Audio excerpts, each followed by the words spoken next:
بسم اللہ الرحمن الرحیم۔ السلام علیکم ورحمۃ اللہ وبرکاتہ۔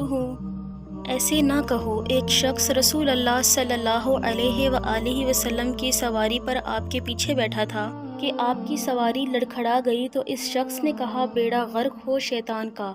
آپ صلی اللہ علیہ وآلہ وسلم نے فرمایا کہ یہ مت کہو کہ شیطان کا بیڑا غرق ہو، کیونکہ جب تم یہ کہتے ہو شیطان اس پر پھولے نہیں سماتا، یہاں تک کہ پھول کر ایک گھر کے مثل ہو جاتا ہے اور کہتا ہے کہ میری قوت تسلیم کر لی، بلکہ کہو بسم اللہ، کیونکہ جب تم بسم اللہ کہتے ہو شیطان اتنا ذلیل ہو جاتا ہے کہ مکھی کے برابر چھوٹا ہو جاتا ہے۔ آپ صلی اللہ علیہ وآلہ وسلم نے فرمایا، قیامت والے دن آدمی لایا جائے گا اور آگ میں ڈال دیا جائے گا، اس کی انتڑیاں باہر نکل آئیں گی، وہ انہیں لے کر ایسے گھومے گا جیسے گدھا چکی کے ساتھ گھومتا ہے، سو اس کے گرد جہنمی جمع ہو جائیں گے اور کہیں گے، اے فلاں، تجھے کیا ہوا ہے؟ کیا تو نیکی کا حکم نہیں دیتا تھا اور برائی سے نہیں روکتا تھا؟ وہ کہے گا، ہاں یقیناً میں وہی ہوں، لیکن میرا حال یہ رہا کہ میں لوگوں کو تو نیکی کا حکم دیتا تھا لیکن خود عمل نہیں کرتا تھا، اور دوسروں کو تو برائی سے روکتا تھا لیکن خود اس کا ارتکاب کرتا تھا۔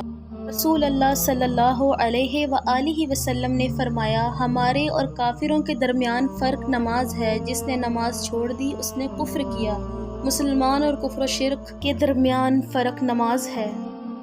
اہل جنت کی بیویاں اور رسول اللہ صلی اللہ علیہ وآلہ وسلم نے جنتی عورتوں کے حسن و جمال کا تذکرہ کرتے ہوئے فرمایا، ہر جنتی کو 2 موٹی آنکھوں والی حوریں بطور بیویاں عطا کی جائیں گی، ہر بیوی کپڑوں کے 70 جوڑے زیب تن کیے ہوگی، اس کی پنڈلی کے اندر کا گودا اس کے کپڑوں اور گوشت کے ور سے اس طرح صاف نظر آ رہا ہوگا جس طرح صاف شفاف شیشے کے گلاس میں شراب نظر آ رہی ہوتی ہے۔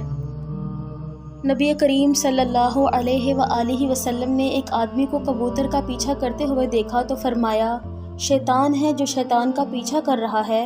وقت ضائع کرنے کے اسباب دونوں کو اس لیے شیطان کہا گیا کیونکہ آدمی اللہ تعالیٰ سے غافل ہو جاتا ہے، نہ نماز کی خبر ہوتی ہے نہ دین و اخلاق کی پرواہ۔ مزید ایسی اسلامک ویڈیوز دیکھنے کے لیے ہمارے چینل ماریہ خان وائس کو سبسکرائب کریں۔ اللہ حافظ۔